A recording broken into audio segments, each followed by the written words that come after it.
Bonsoir et bienvenue en ce 23e épisode de la ronde NBA. On se retrouve aujourd'hui pour le All-Star et la deuxième soirée qui comprend donc la conférence de presse du commissionnaire Adam Silver, le concours de 3 points, le concours de dunk et skill contest. Voilà, c'est parti. Je commence tout de suite avec la nouvelle de la journée qui est l'intervention, je ne sais pas si vous saviez, mais LeBron James et Kevin Durant ont fait une petite vidéo avec une interview, je ne me souviens plus du nom de la nénette qui les interviewe, mais elle les trimballe en gros en voiture pour faire l'interview et il parle de pas mal de problèmes, de choses, puisque c'est pas seulement des problèmes. LeBron James parle de son enfance, Kevin Durant aussi, de comment l'amour pour ce sport, le basketball, et puis bien sûr il touche à des problèmes plus de sociétal, tout du moins de la société américaine et de comment ça se passe et de Trump et tout du moins sans citer Trump puisqu'ils parlent du président actuel, mais ils ne disent pas le nom Trump.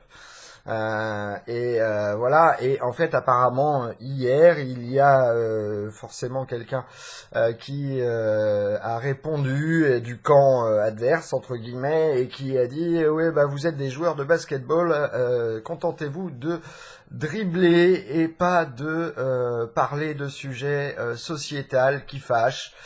Vous êtes des joueurs de basket, restez sur le terrain et pas sur le reste des activités. Vous n'êtes pas des spécialistes, vous n'êtes pas des experts. Donc ce à quoi apparemment LeBron James a répondu que l'expertise venait de l'expérience et que son expérience à lui, son engagement pour la ville dans laquelle il a grandi, qui est Akron, qui est un petit peu au nord de Cleveland, Akron où il a fait énormément puisqu'il pledge tous les ans, donc c'est-à-dire qu'il donne tous les ans plus d'1 million de dollars à une université et un autre million pour des collèges, mais dans le sens français du terme, hein. Collèges et lycées de la région, et pas seulement à cet endroit-là, puisqu'il l'avait fait aussi pour la région de Miami quand il jouait pour Miami.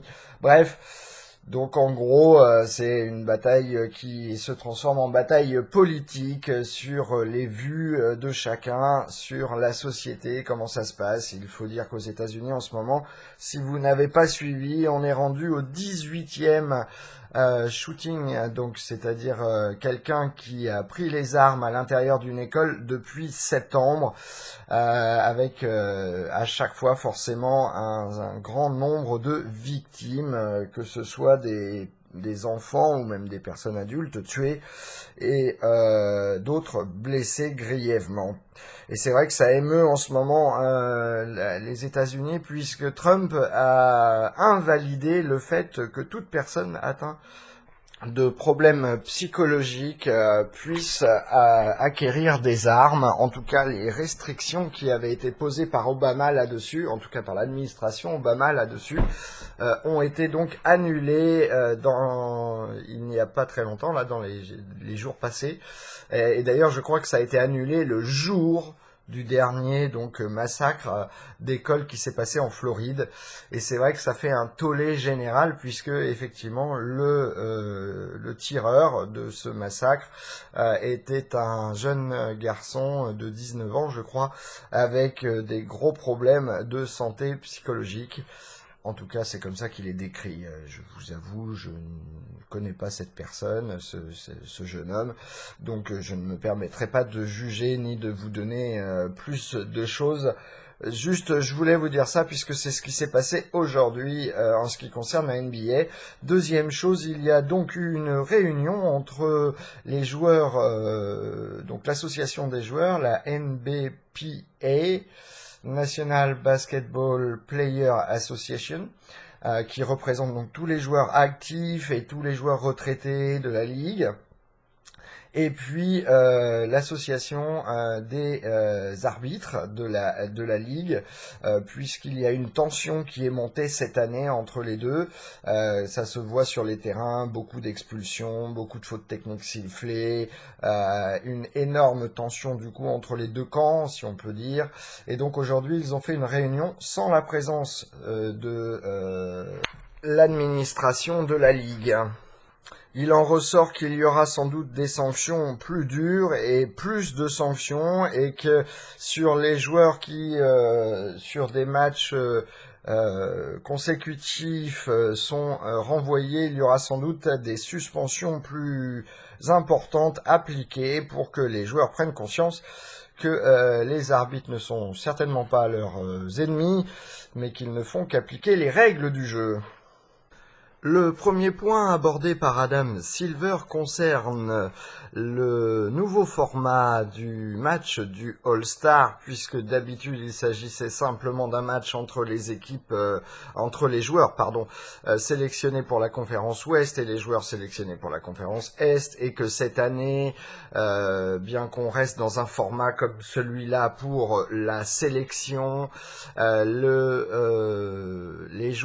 deux joueurs, donc le joueur de chaque conférence qui a obtenu le plus de votes se retrouve donc capitaine, et ils ont choisi, ils ont fait une certaine forme de draft, comme quand on est à l'école et que vous avez deux capitaines dans la cour et qui disent ok, moi je prends un tel et je prends un tel, et c'est ce qu'ils ont fait avec tous les joueurs sélectionnés au All-Star, ce qui donne deux équipes, l'équipe de Stephen Curry et l'équipe de LeBron James cette année. Et donc du coup, Adam Silver dit qu'il remercie tout le monde d'avoir mis en place ce nouveau format aussi rapidement.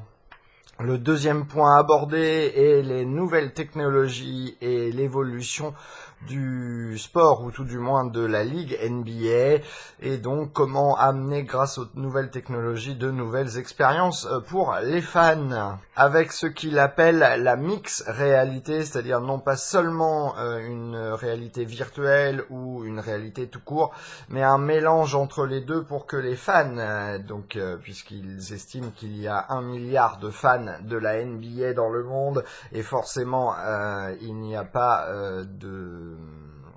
de stades, enfin pas des stades, mais des salles de basket partout dans le monde pour accueillir des équipes de NBA, et tout du moins pour l'instant, la NBA n'est située que aux États-Unis et au Canada, du coup avec Toronto, et du coup pour amener à ce milliard de fans qu'il y a autour du monde une meilleure expérience, ils sont en train d'étudier des possibilités au niveau de donc ce qu'ils appellent la mix réalité, sachant aussi, et il le dit, que depuis cette année, en tout cas cette année, il va y avoir la création de la ligue virtuelle, donc la NBA.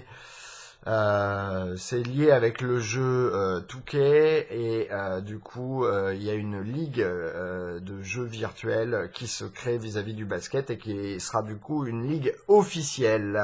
L'autre point abordé dans l'ouverture d'Adam Silver est le développement de la jeunesse, et surtout des jeunes joueurs, et d'une meilleure prise en charge en fait de leur développement tout au long de leur carrière, que ce soit la carrière amateur dans les réseaux de jeunes de basket pour jeunes, en tout cas aux États-Unis et au Canada, et puis bien sûr par l'investissement de la NBA dans ce qu'ils appellent les académies NBA, et qu'ils développent un peu partout dans le monde pour amener des joueurs plus jeunes vers le basket, et bien entendu, puisque c'est une entreprise, vers la NBA.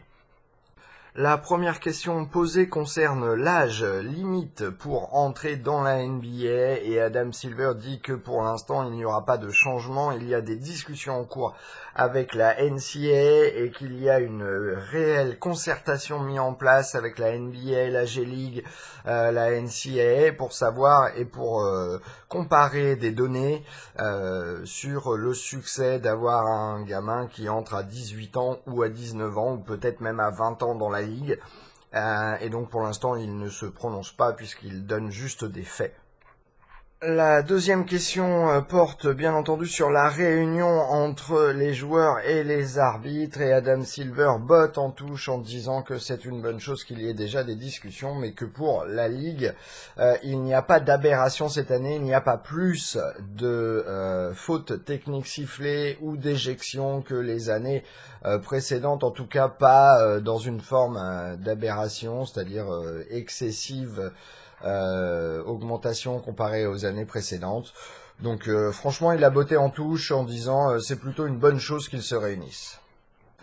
La question suivante concerne le tampering entre ligue officielle, non, team officiel et manager, général manager, propriétaire et les joueurs d'autres équipes, puisqu'il est interdit d'avoir des contacts avec des joueurs d'autres équipes et en tout cas des contacts qui soient prouvés engageants pour le futur en fait entre un joueur et une équipe, tant qu'ils ne sont pas des free agents, qu'ils ne sont pas libres de leur contrat. Les joueurs ne peuvent pas parler de contrat avec une autre équipe, ce qui est relativement normal. La question suivante est sur le format du All-Star par rapport à la sélection en fait des joueurs qui est selon les conférences Est et Ouest, et savoir s'il y aura du coup à un moment donné carrément un vote pour sélectionner les 24 meilleurs joueurs de la ligue et non pas seulement dans chaque conférence. Là où Adam Silver dit que non, et comparé, et donc dans la question qui était induite, c'est-à-dire est-ce que au niveau des playoffs c'est pareil, à un moment donné ils abandonneront le système des conférences, et Adam Silver dit que non, puisque cela pose un problème de transport, et que si une équipe, admettons Miami, devait jouer dans le premier tour des playoffs contre Portland, ça ferait des trajets énormes du coup pour les équipes et surtout pour la fatigue. La question suivante est sur le sujet en fait des paris sportifs, puisque la ligue NBA a proposé du coup une version, leur version tout du moins, de ce que devrait être la loi, et eux demandent une taxe en fait, des royalties finalement de 1% des revenus générés par les paris sportifs concernant la NBA. Hein. Il demande juste 1% de ce qui concerne la NBA. Et comme il le dit, en fait, c'est ce qui se passe à peu près partout dans le monde où les paris sportifs sont autorisés. Il y a des royalties reversées aux différentes ligues sportives, et donc il trouve normal qu'ils reçoivent une partie, surtout que cela va engager d'autres frais, puisqu'il va falloir faire de la surveillance de données, qu'il va falloir du coup mettre en place plus de règles pour qu'il n'y ait pas de malversation dans tout ce processus. La question suivante est sur la possibilité pour Sacramento d'accueillir le All-Star, puisque Sacramento apparemment a fait une proposition pour le All-Star de 2022-2023, et Adam Silver dit que c'est un problème de nombre de chambres d'hôtel disponibles pour accueillir le All-Star, et qu'ils verront, puisque c'est pour 2022-2023, quelles sont les solutions proposées par donc le comité de Sacramento qui voudrait voir le All-Star débarquer à Sacramento. Et la dernière question est sur le développement de la Ligue en Inde, et le commissionnaire qui certifie qu'il ne peut pas prédire quand est-ce qu'il va y avoir un joueur indien qui jouera en NBA. Ça dépend bien entendu du talent, et ça il ne peut pas le prédire.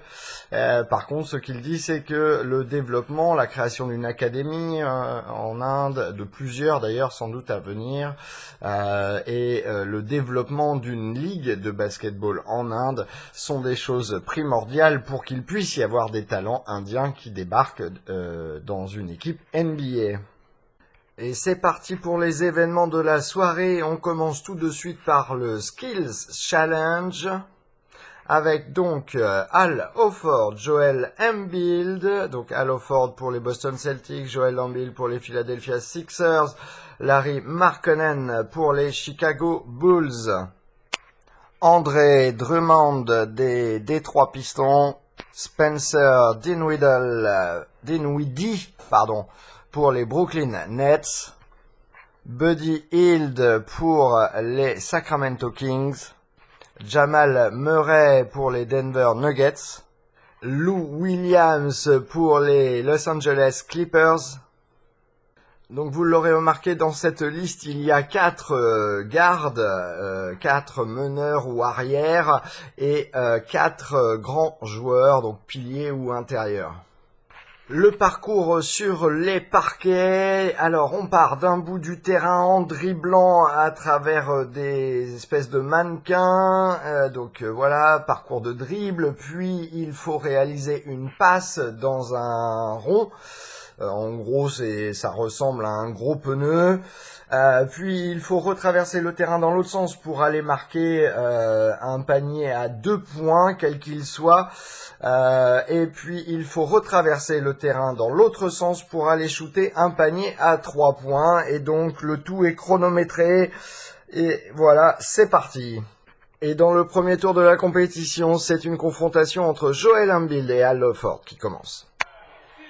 Et c'est Joel Embiid qui remporte cette confrontation alors que Al Horford avait pris énormément d'avance, mais il a loupé ses 3 premiers tirs à 3 points et Embiid a réussi dès son deuxième, beaucoup plus rapide dans sa façon de shooter. Et dans la deuxième confrontation entre Larry Markkanen et Andre Drummond, c'est Larry Markkanen qui l'emporte dès son premier tir à 3 points. Le Finlandais qui a une superbe rookie saison et qui fait un excellent boulot puisque c'est le premier rookie de l'histoire à marquer autant de paniers à 3 points dans une saison et d'avoir un taux de réussite aussi élevé. La surprise vient d'André Drummond puisqu'il a réussi, bien qu'il était en retard sur Larry Markkanen, il a réussi son tir à 3 points du premier coup. Et dans la confrontation entre Spencer Dinwiddie et Buddy Hield, c'est Spencer Dinwiddie qui l'emporte. Et dans la confrontation entre Lou Williams et Jamal Murray, c'est Jamal Murray, le Canadien, qui l'emporte. Lou Williams ayant raté 2 de ses passes directement. Donc à chaque fois, il faut reprendre le ballon et retenter la passe. Alors que Jamal Murray est allé. Par contre, Jamal Murray a réussi son 3 points seulement à la 3e tentative. Lou Williams n'a pas eu l'occasion réellement de shooter. Et dans le deuxième tour de ce challenge, nous avons Embiid face à Markkanen et c'est Markkanen qui l'emporte à son premier tir à 3 points. Et dans la confrontation entre Spencer Dinwiddie et Jamal Murray, c'est Spencer Dinwiddie qui l'emporte de son premier tir à 3 points alors que Murray qui était en avance a loupé son premier tir. Nous aurons donc une confrontation finale entre Spencer Dinwiddie et Larry Markkanen. Et c'est Spencer Dinwiddie qui remporte du coup ce Skill Challenge.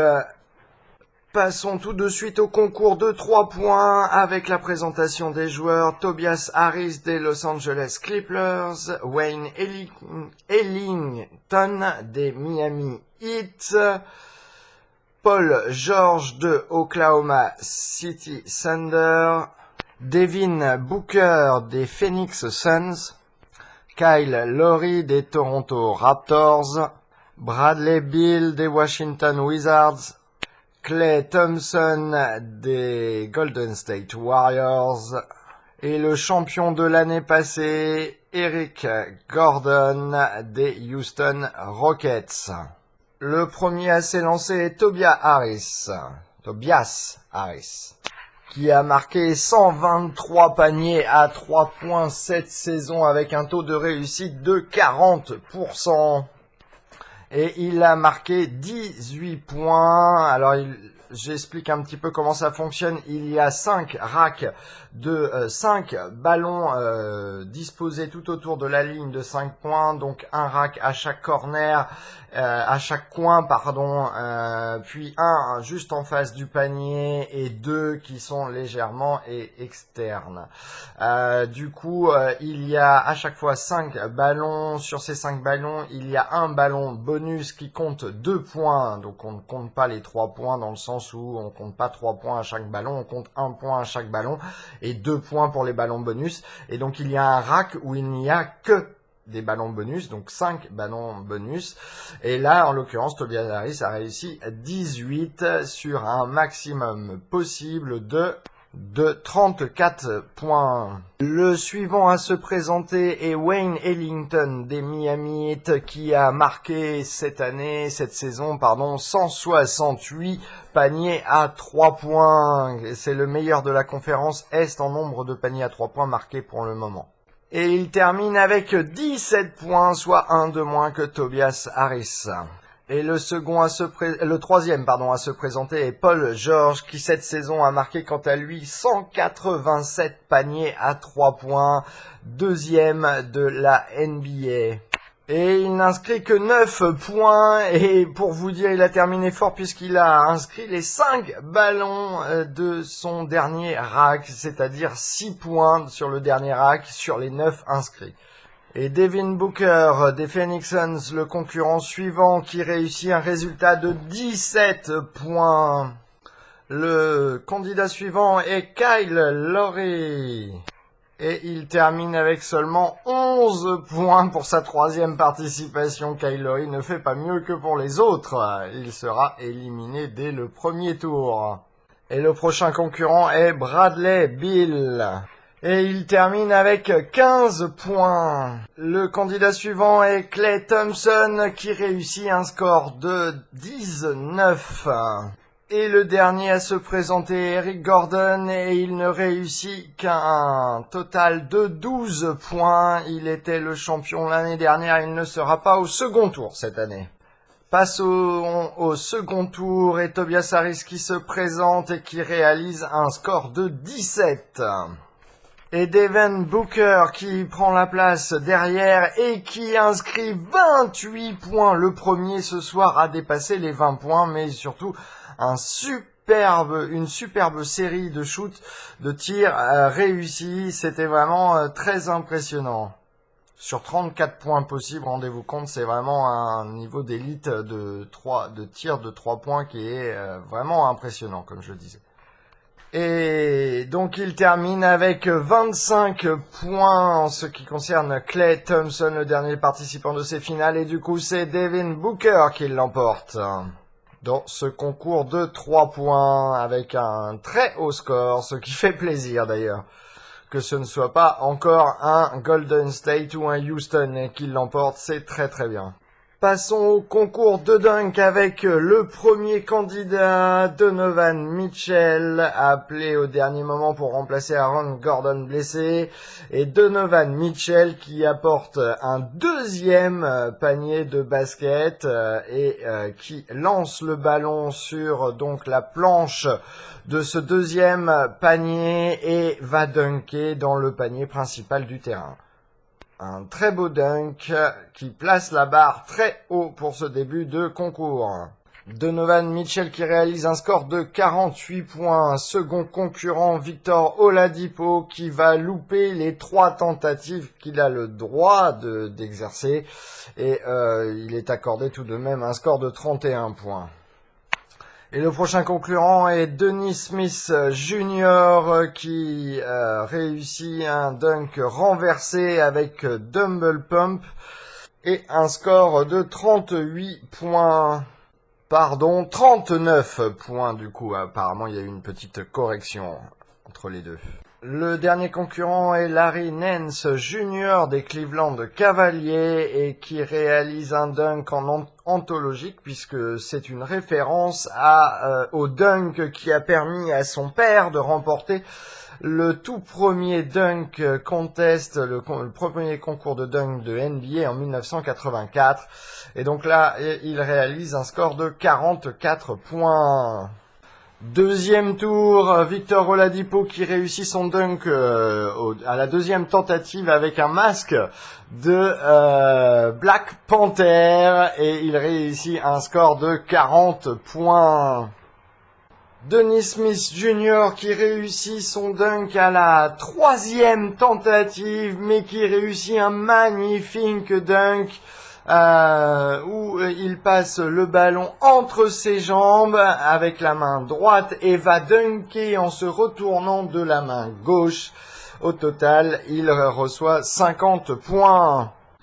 Deuxième dunk de Larry Nance Jr. qui part de derrière le panier, derrière la planche, et qui va faire une windmill renversée et qui réalise un total de 49 points. Il a marqué son dunk au premier essai, mais sa réaction après avoir réalisé le dunk n'était pas très enthousiasmante. Il a juste marché et retourné s'asseoir. Pour quelqu'un qui venait de réaliser un beau dunk, c'est un peu dommage. Et pour ce premier tour, ou tout du moins deuxième tour de dunk, Donovan Mitchell, le dernier à s'élancer, il rate le premier, alors change complètement de façon de dunker. Il finalement va dunker au-dessus de 3 personnes qui sont accroupies avec quelqu'un d'autre qui passe le ballon en même temps. Et il le réalise du premier coup, enfin du coup deuxième tentative de dunk, mais c'était la première avec ce dunk. Et il obtient un résultat de 50 points. Phase finale du concours de dunk qui oppose du coup Larry Nance Jr. à Donovan Mitchell. Premier dunk pour Larry Nance qui, sur une passe de son papa, ancien joueur NBA comme je le disais tout à l'heure, va marquer un gros windmill qui lui octroie 46 points. Et Donovan Mitchell qui réalise le dunk qu'il avait raté lors du premier tour. Il donc se passe à lui-même la balle sur la planche et dunk un gros windmill face au panier qui lui octroie d'ailleurs 50 points. Restent les deuxièmes dunks de chaque finaliste, mais pour l'instant du coup Donovan Mitchell mène de 6 points. Deuxième dunk de la finale est Larry Nance Jr. qui tente quelque chose d'assez original. Il se fait une passe à lui-même par la planche, retape le ballon sur la planche avant de le dunker à 2 mains.